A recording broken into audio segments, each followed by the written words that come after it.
Guys, imagine this. You're walking down this creepy, abandoned hospital hallway. You can smell that weird, stale air, like old medicine and something you can't quite place. It's super quiet except for the drip, drip, drip of water somewhere in the distance. It's enough to make you feel like you're being watched.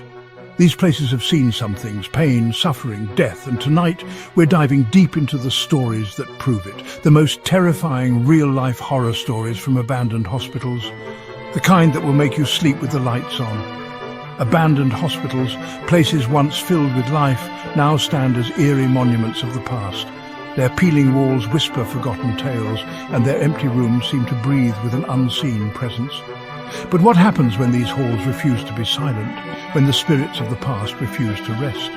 In this video, we'll explore chilling encounters, ghostly apparitions, and real-life horror stories from some of the most infamous abandoned hospitals in the world. Let's begin. First up, Waverly Hills Sanatorium. This place is legendary haunted. Built to treat tuberculosis patients, which was basically a death sentence back in the early 1900s. Thousands died there, and the vibe is heavy. People talk about hearing blood-curdling wails echoing through the halls. These sound like actual human screams, like the patients are still suffering. And then there are the shadow figures. People see them lurking in the corners of their eyes, just out of sight. The most messed up story, room 502. A nurse, pregnant but not married, hanged herself in that room. Now, people see her standing in the window, just staring out, like she's waiting for something or someone. It's enough to give you chills, right? Like, you can't escape the feeling that something truly horrible happened there, and whatever it was, it's definitely still there. Next, Linda Vista Hospital in Los Angeles. It was a fully functioning hospital until 1991, when it shut down under mysterious circumstances. Rumors of mistreatment, unexplained deaths, and a general feeling that something wasn't right. After it closed, things got really creepy. Paranormal investigators picked up disturbing activity. The most common report? Children's laughter. Linda Vista never had a pediatric ward. So why are their children's voices echoing through the halls?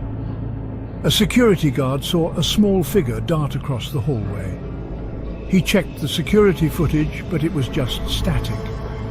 It's like whatever is haunting that hospital doesn't want to be seen, but it wants you to know it's there. Chapter 3. The Unfinished Surgery. We're going to Belitz Heilstatten Hospital in Germany. It treated wounded soldiers in both world wars, and even Adolf Hitler was a patient there. People report seeing ghostly figures dressed as doctors and nurses. The most terrifying stories come from the old operating rooms. Visitors hear screams and moans, even though the hospital has been abandoned for decades.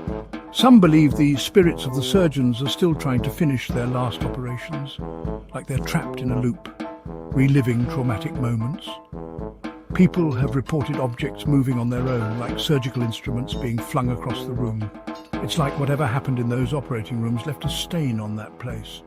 A stain that can never be washed away. It makes you wonder, right? What is it about hospitals that attract so much paranormal activity? These abandoned hospitals are like portals to another time, a time of pain, suffering, and things we can't even begin to understand. Are they haunted? I don't know.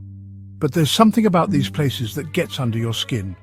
If you ever find yourself standing before an abandoned hospital, be careful where you step, because you may not be alone.